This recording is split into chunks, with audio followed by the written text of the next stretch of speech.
the soul of a champion, a greater fire burns.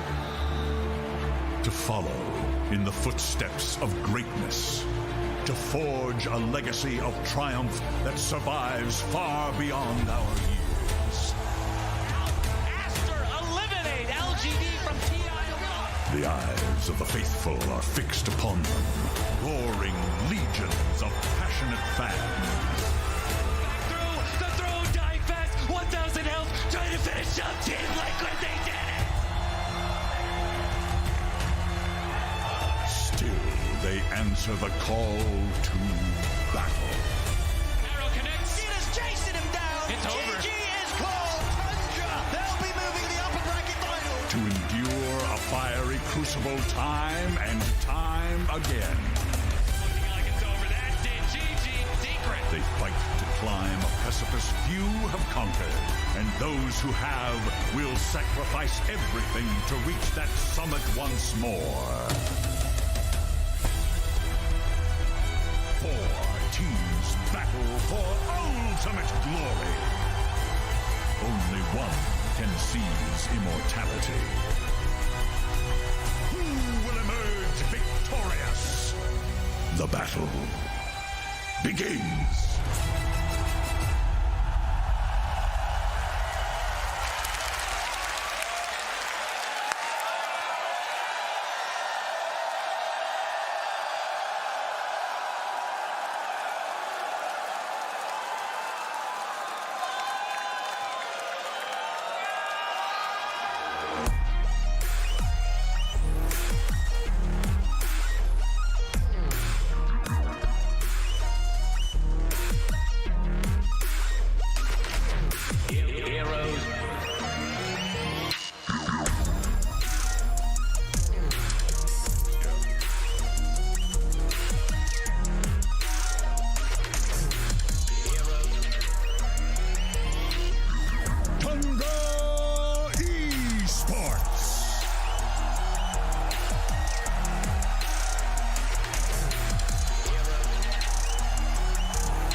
King,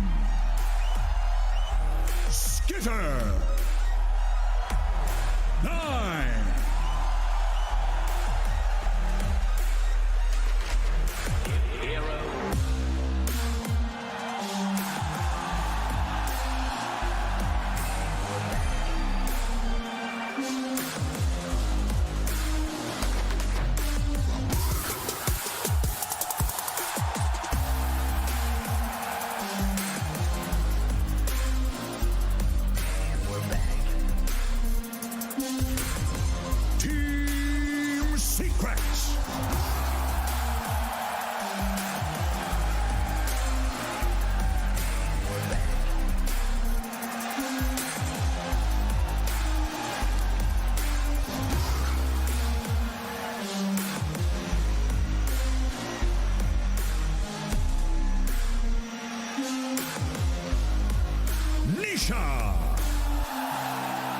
Crystallis, Puppy,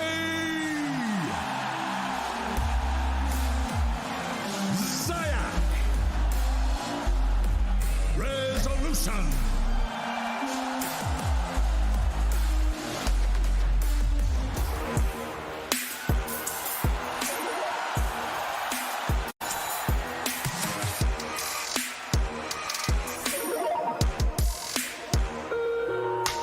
wisely and crush those responsible.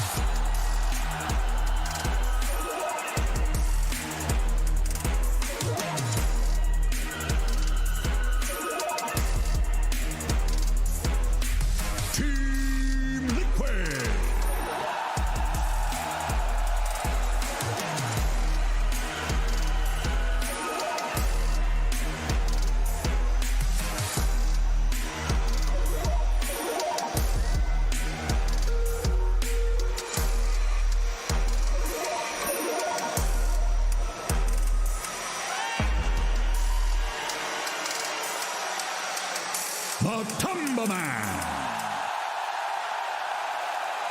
Insania, Mike, Buxy, Zai.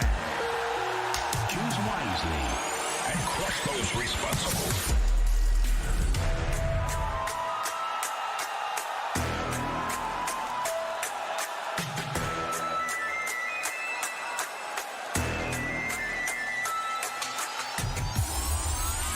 My will is strong.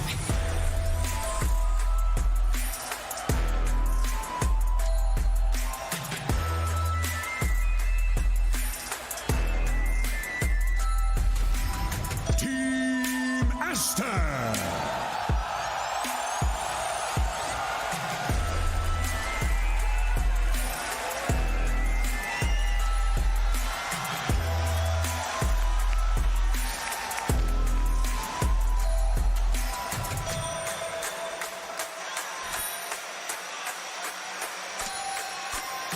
Ori,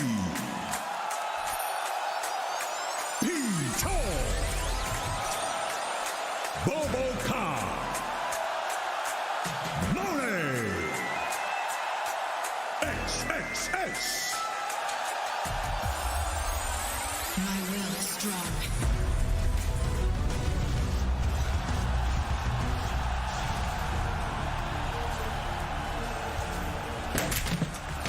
I said push their racks, not pause for snacks. Hey, Gabe? No. Hi, it's Gabe in your lane. It's Gabe Newell. Well, we're tremendously excited that we're all getting the Dota 2 community together again. It's been another crazy year, and during that year, there's just been a lot of incredible Dota played and some not so incredible Dota being played.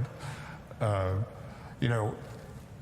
now we're putting on TI 11. I think it's going to be fantastic. And whether you're there in person at the arena or watching from the comfort of your home, I'm so excited to say, welcome to the International.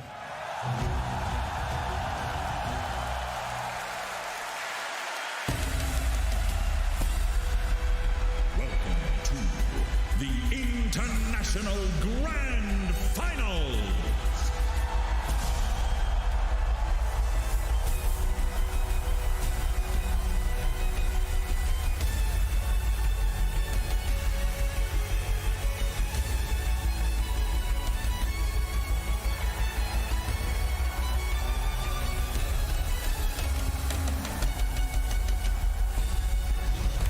Morning and welcome to the International. It is finals weekend. We got ourselves a sold-out, absolutely packed Singapore Indoor Stadium. So welcome to that, everybody watching inside the stadium and out, because I know there are a lot of you. There's also a lot of players, 20 players to be exact. You see them standing there and they are ready to battle it out. Only one team can lift that Aegis, and only one team will be properly remembered at the end of this weekend. Only one World Championship, a lot of pressure. There have already been 16 teams falling down, dropping down like flies here in the lava. And those final 4 teams, the pressure that has been mounting up over the last 5 days, who will crumble under that pressure? Who will thrive under that pressure? We're about to find out, because we are ready to kick off today with some awesome top-tier Dota and top-tier Dota accompanied by top-tier panelists. That's right, I'm Shiva, I'm your host for today, and we got ourselves Jenkins, Effie, and Lacoste. Couldn't wish myself a better panel. Lacoste, how are you feeling today? Feeling good, feeling excited. You know, every single time we have the last couple of days of TI, you know, the nerves are gonna kick in. You can feel the nerves also of the players. Like you know that they want to get on the stage and get this going. Yeah, they want to take that Aegis. But I'm so excited, though. Everything just feels so real the second you see Gabe on your screen saying, welcome to the International. The butterflies kick in, the excitement kicks in, and I honestly can't wait to see the conclusion of what has been an amazing main stage. It's true. This is the man that forged the Aegis himself, the man that gifted immortality to Roshan. And finally, after all of this time, we get to see who will become the immortal one, such as Gabe Newell himself. Or which 5 players will become the immortal one. And coaches, of course, cannot forget those. We've had quite a long road to get to this weekend, and I would not blame you if you missed some of the matches, but here's a little bit of a recap what's happened in terms of brackets. Today, we'll have the matches that are listed with the red there. We're going to kick things off with Liquid versus Aster, and later today we'll have the upper bracket finals with Secret versus Thunder Esports. And then tomorrow it's lower bracket finals and grand finals time, but that means that this is our finals weekend bracket, and every series that we're going to watch from here on out, Lacoste, is going to be a blockbuster. Oh, definitely. I mean, look at these names. Secret against Thundra, Aster against Liquid. I don't think you can ask for better matchups. Like, we did see a lot of those matchups, especially in the European region throughout the DPC, so that's going to be a super interesting one. And also, we have, Team Aster against Liquid. They only met once this year, and that was at this TI in the group stage. Yes, and that was pretty one-sided for Aster.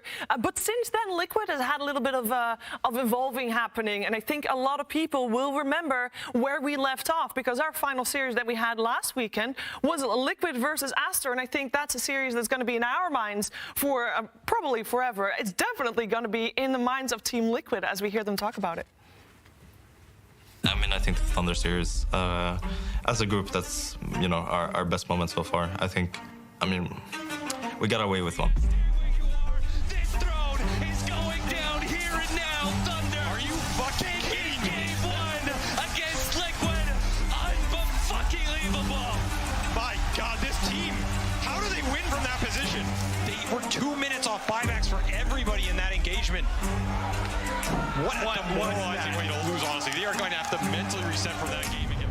After game 1, I really felt like that. Like, I don't know, why am I doing this? Why am I doing this to my team? Why am I not strong-willed enough? I didn't take the 0% to lose route that game, and I was really angry at myself. And then I went to bathroom, I started resetting my mind. I was like, here we are again, like against Vici Gaming, but this time it's Thunder Awaken. We still gotta win the 2 games, like no matter what we do, go into the next game and really smash them in that game, and yeah, let's go, and for the 3rd game it was truly a roller coaster. We're gonna see another mega creep situation. How blessed are we today? It's such a scary position for Thunder, who are the ones making the shot here. They're making the call. I know this was like one of our most stressful games, for sure. Like, I think everyone was stressed out of their mind. I kept dying in a very silly way in fights because I never had a guy next to me to infest. I was like, I'm dying every fight. My gold is not going up. I'm probably like the bottom network of every core. Like, we're not winning this game. They do not have the buybacks, but they do have an Aegis. They have this overwhelming advantage for the next team fight. But Tumba bought out. He bought out for AC. He is short buyback. 400 gold. Oh, there's the hook. The first snap. They're trying to deal with this ward, and it ends up getting a freebie. Now it's a 4 versus 5, 4 versus 6 with the Aegis. Everything had to go right. Even like the second to last fight in our base when they pushed, like, I die without buyback, yeah? And a guy dies, and I get assist gold to get my buyback back. And that's the only reason we're actually still in the pushing the base. And that is going to be enough to be able to finish off a Tumba, but he doesn't have the buyback. Foxy, he's going in. Stein, the second life for him. Get back to the fountain, the Havoc Hammer, pushing him away. Melting them all. Running him down, the Bloodstone gets on. Rampage kill. Rampage on the mid stage, but because Matabamek got the buyback, he's going to die once. Nobody else. It's just Dark Mongo. It's just because a 2-on-2. Senia now joining in with them. Dark Mongo's going to try and deal with him where he can. The freezing field going out with the Suns. The bashes doing so much damage with Tumba with the bashes, making it 12. 1-5. The other to follow. No buybacks. Team Liquid, they hold again. It never felt like we were fully out of it. even though maybe the numbers and statistics all said we should have been. And then, you know, at the end of the game, it comes down to literally 1 HP. I think if Mickey dies and Matu's like, Infest doesn't save him, then probably game over. This is a hard fight. You have to pick your jump well. You have to hit these. Now, Secret goes for it. If he can leave it blind, they're just going to focus all in onto Mickey, and it looks like Mickey.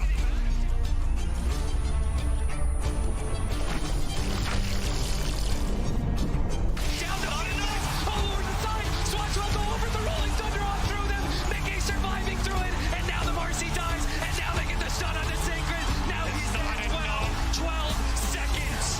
How much can you get in 12 seconds, Liquid? Can you claim top 4 in 5? It's not gonna happen. The throat's not dying fast enough. Dark Lago's up there too. Just killed him. Punch him in one. Back in. Now the buybacks. Now the comeback. Fight for your life. Won't die fast. 1,000 out. Trying to finish up to the edge. I'm speechless. I'm speechless. I think it's Artesiu said this at, I think it was Arlington Major. He said, God giveth and God taketh. And yesterday, God giveth. Doing the 7 years, that has not happened to me. Even winning TI7 when the last round died, it didn't feel the same.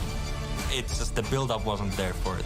But this time, it really, like hitting top 4 like this, damn, that was the best thing ever happened to me. Oh, if we only get like one game that lives up to that hype, I'm gonna be happy, and I think the players will be happy with that too. That was insane to watch. Also, it hasn't happened to Matu yet, even though he won TI. I think it's very cool that there's been 3 Mega Creep comebacks ever at TI. Zai has been in every single one of them. That's pretty impressive. And we got to talk a little bit about the Dota as well, because of course we've had a lot of Dota played. We had a lot of heroes picked. There's been 114 heroes picked so far, and that means that there's a couple that are not picked. Yeah, 8 specifically have not been picked. 219 games. And Purge and I are here to tell you why you're probably not going to see the other 8. Purge, let's get started, my friends. Okay. It's been a lot of Dota, but there's a couple of rejects here. Tell me about Clinks. Clinks, vulnerable early game. His team fight's weaker than a lot of other carries. He's just not as good ultra late as a lot of other choices. He's garbage. Get out of here. Wind Ranger. Farm's mediocre. Not very many people like her. She needs BKB to team fight. She's really bad versus Leshrac. It's a lot of things. It's a lot of things that sum up to garbage. Boom. Bounty Hunter. No stuns, no team fight. Like a third as good as a Marcy on your team. Why would you pick Bounty Hunter? Why would you pick him? Garbage. Get out of here. Get out of here. DK. Dragonite, let's see, he's survivable, but like he's so much worse than all the other good offlaners. Enigma, Primal Beast, Marcy, Brood, Beast, Matt, should I keep going? No, you shouldn't. All I need to hear is garbage. Boom. Tree Protector. Teams are farming a lot right now, so like tower push defense timings aren't as important, and he's not even that good at it anymore. The heal comes out slower. Oh, yeah, I'm not on board. He's garbage. Boom. Coddle. Weak at laning, not good at ganking, tries way too hard to be cool. Lesh doesn't even need mana anymore. He's got Bloodstone as his friend, so why do you need to coddle? Get him out of here. He's garbage. Boom. Techies. Decent lane, good damage, but he doesn't have any stuns. His ulti's very counterable. There's just better heroes than Techies. There's a lot of them. I'm really going to enjoy this one because he's garbage. He's garbage. He's... Oh, wait. I got it. Get him, Purge. Get him, Purge. Get him, Purge. You need this for your own good. You'll get buffed after. Oh, wait, there's one hero left. Oh, there is. Why are you even here? Nobody likes you. I might think that you're one of the worst things to ever happen to Dota. There is nothing that you are good at. Also, Meepo was uncontested. That was brutal. Neil, it made me really sad, and then I got a chuckle, and I feel a little guilty about it, but here we are. We are also here with the first series coming your way very soon. Of course, Liquid is going to face Aster. It's their only elimination series of today, and I want to make sure that people watching that are tuning in maybe only for finals weekend, just a recap, what type of Dota do these two teams play? You want to start off with Liquid, Jenkins? Yeah, Liquid, I mean, it's not like a team you can call like, you know, this is like an aggressive team. They play aggressive or defensive, whatever is needed. Like all around, they play good Dota. But one of the most important things about this team that I think makes them unique is the fact that they don't really play roles. They play heroes. And this is something that's been true for like every iteration of Liquid, that at least the recent ones. Where Boxy was playing offlane, and then he can swap to 4 position. Now, of course, he's playing the 4 position. They'll play Matu mid on Sniper, Lone Druid. They'll swap the supports lanes as well. So yeah, this team, the hardest part about them to beat is the fact that they're just hero experts and they can play any lane. All right, and if we look towards their opponents today, Effie, we got Team Master.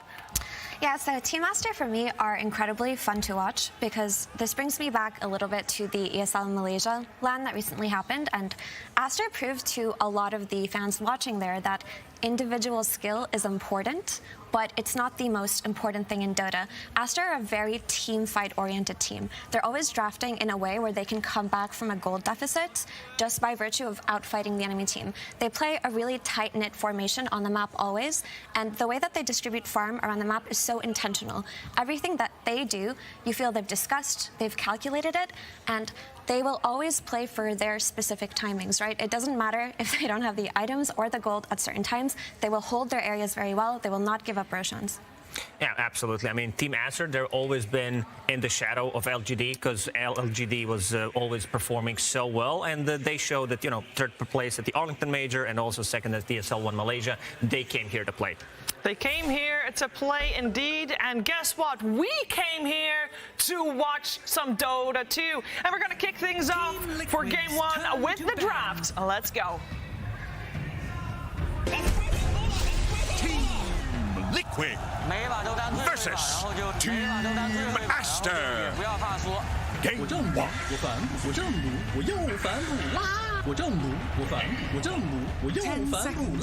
Greetings! Welcome to TI-11. Sunsfan here with Cinderin. We got Stormer and Toby from Entity to help us out with this draft, because God knows, I don't know what the hell I'm talking about. How are you guys doing? Doing great. Hyped to be at a TI, and I don't know, TI vibes are really good, right? Yes, can we hear the crowd? You guys hear? What's going on?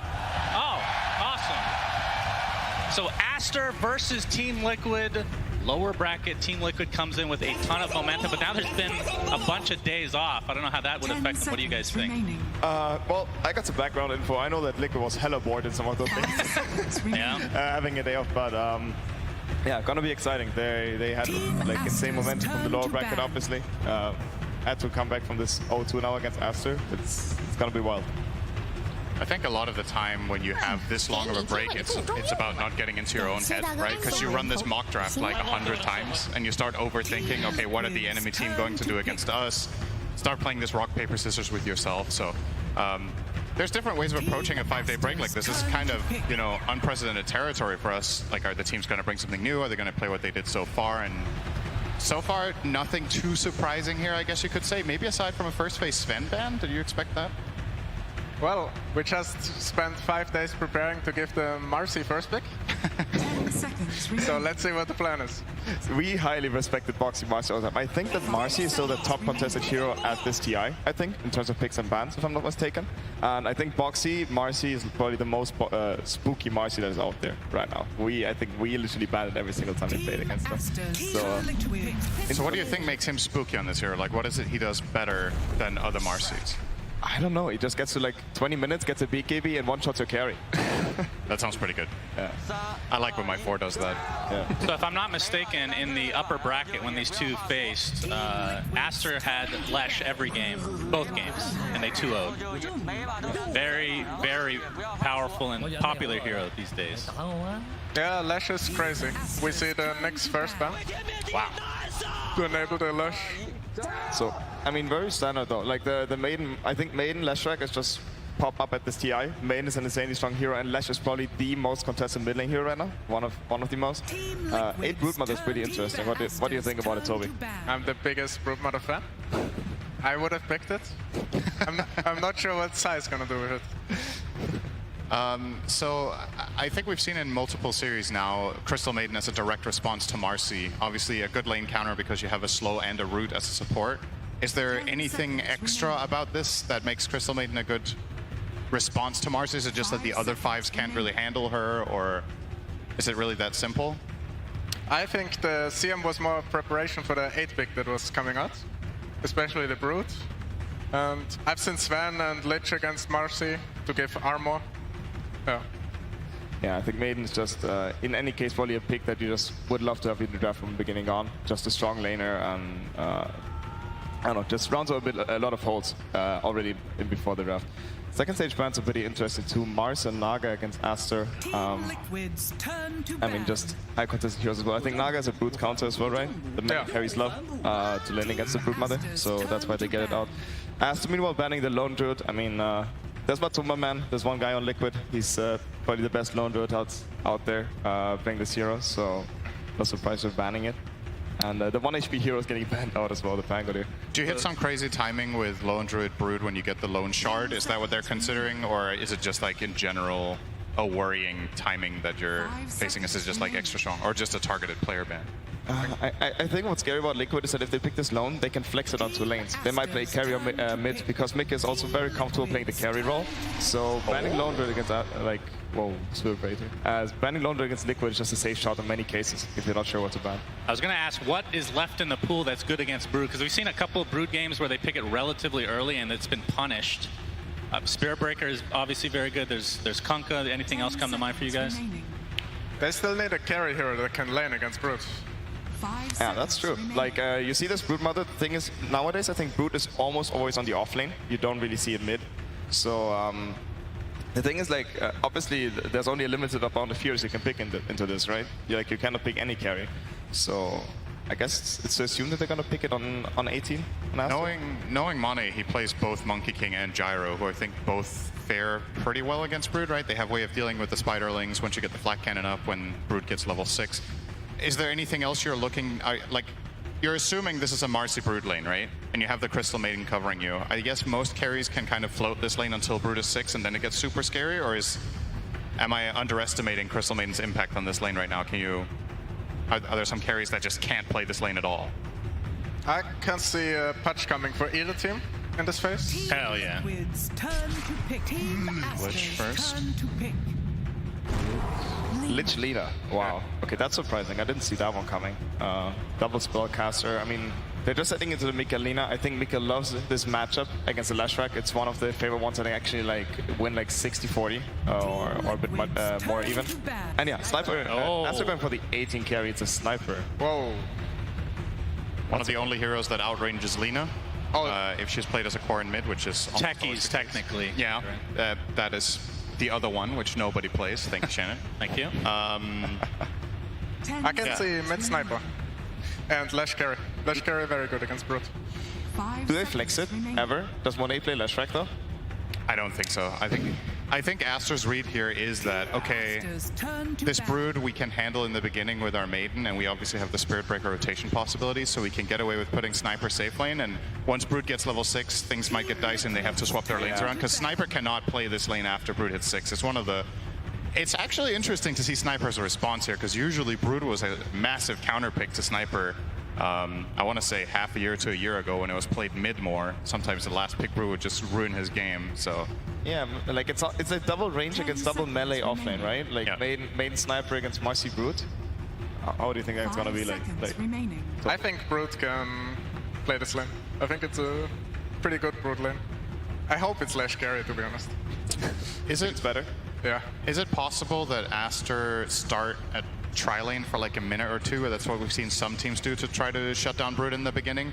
You see Liquid banned out some of XXS's best laning heroes against Brood to prevent that they set a 1v1 and just play an aggro tri-lane, right? They banned out the Pango as well as the Mars, which XXS has been playing phenomenally this tournament. Are you kind of worried that a potential starting tri-lane from Aster is going to make Brood's game too difficult? Or are you happy as Brood that, okay, I'm getting shut down a little bit, but Matu's going to get a free game? No, Brood definitely needs a good start, so if they can give the XXS a lane where he can play 1v2, it's possible, but it's hard into Lich, I guess. Yeah, Lich is already a spooky laner. So regardless of the position for Lesh, Team Aster looking for off lane, I assume, and Liquid in position 1. Yeah, except if XXS plays Subaru. I'm not sure if he can play Spirit Breaker. Okay. But that is not out of the question, but I do think it's Global Cup playing that. I think I see on Liquid right now what I would love them to adjust in the draft a bit is that they have no clear way of initiating at a certain point in the game. They have Marcy Lina, and let's say post 20 minutes or something, it's not the easiest to engage fights. And Lina and Lich, they want Heroes to go in for them. So there's still a Matsu pick coming up. I would love to see Liquid pick up a hero that like goes in first. I'm not sure what would fit that, because he also has to worry about the last pick XXS. Still got some time left though.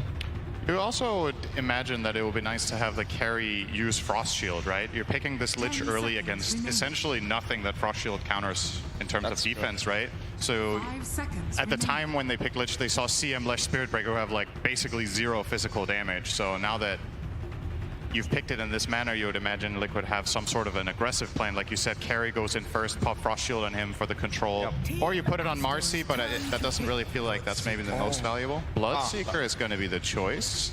That's interesting. I don't mind it. I'm not sure how Dota's against Sniper. What do you think, Toby? I think it's really good against the Lesh and Barrow. Yeah, it's good against Lesh. Yeah.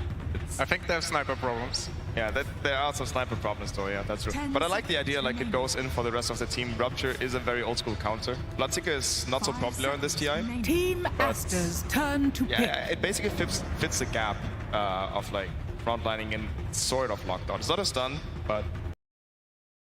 I think it's too hard.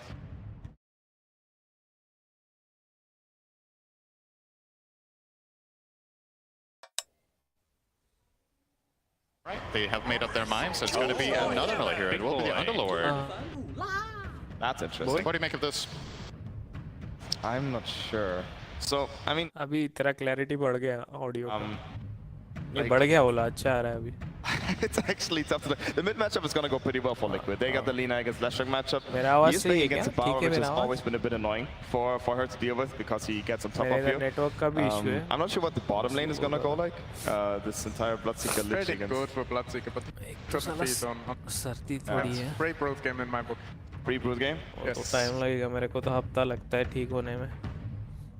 You're both taking... Yeah, I mean, I'm thinking. Like, I think Liquid has like a pretty good shot, but I think Aster is OP. I'm telling Aster. Okay, split panel then. Let's go to Sir Action Slacks, who's looking like a mob boss today. Very, very nice. Let's hear what he has.